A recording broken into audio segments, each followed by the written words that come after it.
अगर आप पर्यावरण या इन्वायरमेंट के स्टूडेंट हैं या फिर काफ़ी इन्वायरमेंट में रुचि रखते हैं तो ये फिगर को आप आराम से पहचान जाइएगा। ये है ओजोन लेयर जो हमारा दुनिया धरती में 1998 में था, उसका ये दशा बता रहा है। इस जगह पर काफ़ी ज़्यादा ओजोन का डिप्लीशन हुआ है, ओजोन लेयर का, और इस सब जो हरा हरा दिख रहा है वहाँ पे थोड़ा कम हुआ है। तो इस वीडियो में हम लोग उसी बारे में बात करेंगे कि ओजोन क्या होता है, उसका क्या क्या कारण है, क्यों आखिर ओजोन लेयर ख़राब हो रहा था और उसका ओजोन लेयर ख़राब होने का क्या क्या हम लोगों पे इफ़ेक्ट पड़ेगा। तो ओजोन जैसे पता है एक नेचुरल गैस होता है, भगवान के द्वारा बनाया गया है, खुद से वो दुनिया धरती में मिलता है। इसका केमिकल सिंबल है O3, मतलब कि ऑक्सीजन का 3 मॉलिक्यूल्स। ठीक है, ये दो जगह पाया जाता है, ट्रोपोस्फेयर और स्ट्रेटोस्फेयर में। अगर ट्रोपोस्फेयर में ये पाया जाएगा तो इसको बोलेंगे हम लोग बैड ओजोन, क्योंकि ये स्मॉग का फॉर्मेशन में काफ़ी ज़्यादा हेल्प करता है, सांस लेने में तकलीफ देता है। ठीक है, इसलिए ये बैड है। और अगर ये स्ट्रेटोस्फेयर में मिला तो इसको बोलेंगे गुड ओजोन। क्यों? क्योंकि ये जो हार्मफुल अल्ट्रा वायलेट रेज, जो यूवी रेज जो हम लोगों के लिए बहुत ख़तरनाक होता है, उसको ये एब्जॉर्ब कर लेता है और हम लोगों को बचाता है। तो इसलिए ये गुड भी है और ये बैड भी है। अब जैसे आपको पता है कि ओजोन जो है वो क्या करता है, यूवी रेस को बचाता है, एब्जॉर्ब करता है, और ये सनस्क्रीन की तरह काम करता है। और साथ ही अगर यूवी रेस आएगा, मतलब अगर जो सूरज भगवान का जो अल्ट्रा वायलेट रेज है वो अगर हमारे पास आएगा तो हमारे में क्या क्या दिक्कत हो सकती है। सबसे पहले तो वो डायरेक्ट हम लोग को डैमेज करेगा, हमारा जेनेटिक जो मटेरियल है या डीएनए जो है उसको डायरेक्ट वो डैमेज कर सकता है। साथ ही साथ हम लोगों का इम्यून सिस्टम जो किसी भी डिजीज़ से लड़ने का क्षमता होता है उसको बहुत ज़्यादा ख़राब कर सकता है। ठीक है, और इस संदर्भ में ओजोन भैया क्या करते हैं, वो जो यूवीज रेज आते हैं उसको एब्जॉर्ब कर लेते हैं, इसलिए हम लोग को काफ़ी ज़्यादा बचाते हैं। अगर ओजोन लेयर नहीं होता धरती पे तो धरती पे शायद लाइफ भी नहीं होता, क्योंकि ये स्किन कैंसर को बढ़ावा देता है। कौन? UV rays. ठीक है, यूवी रेज स्किन कैंसर को कॉज करता है और हम लोगों को काफ़ी ज़्यादा हार्म करता है।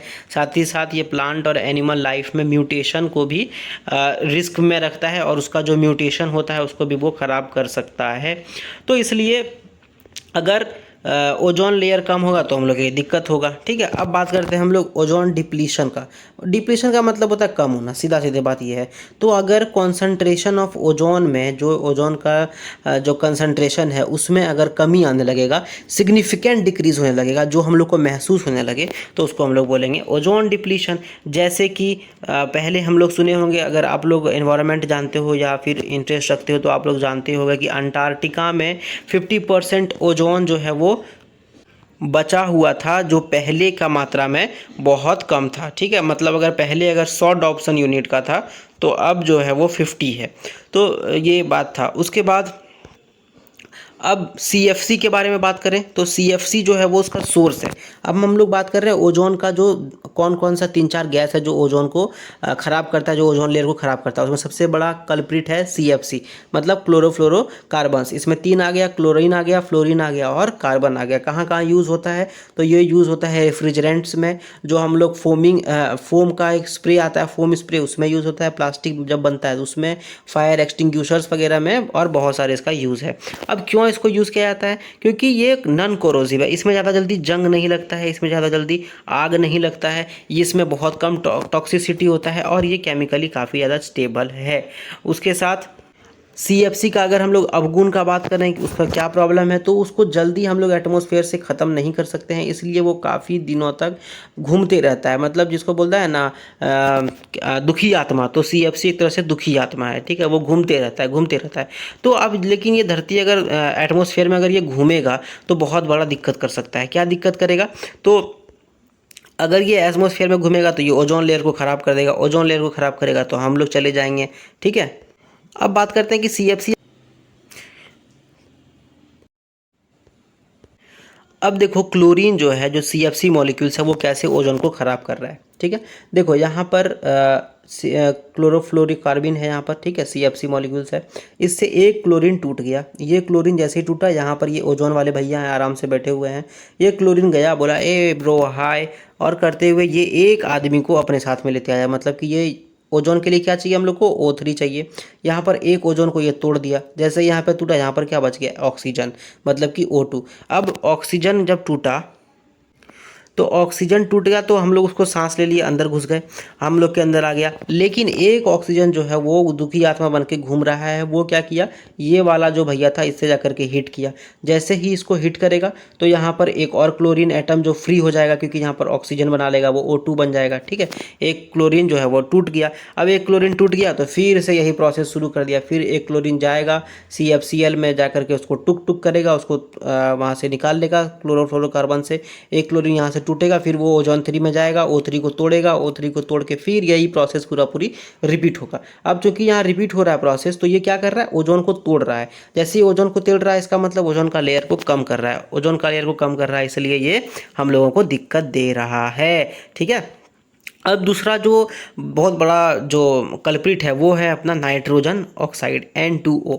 ठीक है, नाइट्रोजन ऑक्साइड कहाँ मिलता है, मेनली वो थर्मोन्यूक्लियर वेपन्स में मिलता है, या इंडस्ट्रियल जो एमिशंस होता है, इंडस्ट्री का जो धुआं वगैरह निकलता है उसको, उसमें मिलता है। ठीक है, और साथ ही साथ अगर तो इस तरह करके N2O जो है वो काफ़ी ज़्यादा हम लोगों के लिए हार्मफुल है, क्योंकि वो ओजोन को तोड़ रहा है। और तीसरा सबसे बड़ा कल्प्रिट है अपना ब्रोमीन कहाँ पर मिलता है, फायर एक्सटिंग्विशर से मिलेगा, या मिथाइल ब्रोमाइड जो कि पेस्टिसाइड बनता है उसमें मिलता है, उसका भी सेम कहानी है वो। लेकिन क्या है, बहुत बड़का डेंजरस आदमी है वो, क्लोरीन के 10 गुना या 100 गुना ज़्यादा वो डैमेज करता है, और वो जल्दी जल्दी जो है वो ओजोन को तोड़ देता है। देखो यहाँ पे जैसे ब्रोमीन प्लस ओजोन, मतलब ओजोन लेयर जो था उसको मिला लिया अपने साथ में, और वो बन गया ओजोन, ब्रोमीन मोनोऑक्साइड और ऑक्सीजन, मतलब एक ऑक्सीजन O2 जो है वो फ्री, मतलब जो ओजोन था वो टूट गया। जैसे ओजोन टूट गया तो लेयर भी खराब होने लगेगा। ठीक है, फिर यहाँ पर एक और रिएक्शन क्या बनता है, ब्रोमीन मोनोऑक्साइड और क्लोरीन मोनोऑक्साइड मिल करके बनाता है ब्रोमीन, क्लोरीन और ऑक्सीजन। यहाँ पर भी ओजोन को वो तोड़ देता है, तो इस तरह ओजोन का लेयर खत्म हो जाता है। कुछ कुछ ऑर्गेनाइजेशंस है जो कि ये ध्यान रखता है कि ओजोन लेयर कितना जल्दी जल्दी खत्म हो रहा है, या मतलब उसको मॉनिटर कर रहा है। वो कौन कौन से ऑर्गेनाइजेशन है, world meteorological organisation, world weather watch, integrated global ocean service system. उसके बाद अब हम लोग बात करें अगर इंसान और एनिमल पे, तो हम लोग जाने गए कि हम लोग को आइस डिजीज़ दे सकता है, आँख में प्रॉब्लम हो सकता है, इन्फेक्शियस डिजीज़ हो सकता है, हम लोग को कैंसर वगैरह हो सकता है। ठीक है, अब अगर प्लांट्स का बात करें तो यूवी के कारण साइकोलॉजिकल और डेवलपमेंटल प्रोसेस जो होता है प्लांट का, उसमें ये इफेक्ट कर सकता है। साथ ही साथ अगर यूवी रेज अगर ऐसे नहीं रहा, मतलब ऐसे ही बढ़ते गया धीरे धीरे, तो हम लोगों को आने वाले समय में ऐसा प्लांट लगाना पड़ेगा, या क्रॉप के लिए ऐसा क्रॉप डालना पड़ेगा जो कि यूवी वायलेट रेज से टोलरेंट हो, मतलब उसको टोलरेट कर सके और फिर वो ग्रो कर सके। अब अगर हम लोग एक्वेटिक इकोसिस्टम, मतलब जो मछलियाँ हैं उसके बारे में बात करें, तो उसका जो फाइटोप्लैंक्टन, जो कि बहुत बड़ा खाना है हर मछली का, लगभग फूड चेन का बहुत बड़ा हिस्सा है फोटोप्लैंक्टन। ठीक है, तो फोटोप्लैंक्टन का जो मैकेनिज्म है उसमें वो दिक्कत कर सकता है।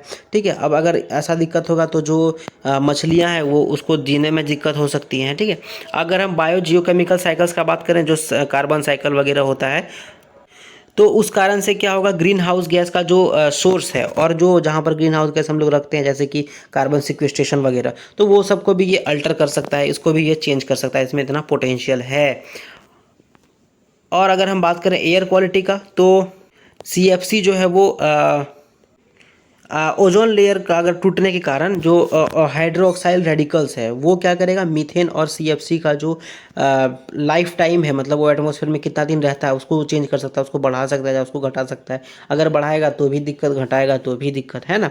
अब अगर मटेरियल्स का बात करें तो जितना भी बायो पॉलीमर्स हुआ या फिर सिंथेटिक पॉलीमर्स जो कि CFC वगैरह से बन रहा था, हम लोग देखे पहले इसी वीडियो के शुरू वाले पार्ट में, तो वो सबको भी ये खराब कर सकता है, क्योंकि यूवी रेडिएशंस आएगा इसलिए। तो ये था अपना ओजोन के बारे में, और हम लोग जान गए कि यूवी रेडिएशंस कितना ज़्यादा खतरनाक है हम लोग के लिए, सिर्फ हम ही लोग के लिए नहीं, यहाँ तक कि प्लांट्स के लिए, एनिमल्स के लिए, फिशेस के लिए, और भी काफ़ी मटेरियल्स के लिए। तो इस वीडियो में बस इतना ही, एंड आई होप कि ये वीडियो आपको अच्छा लगा।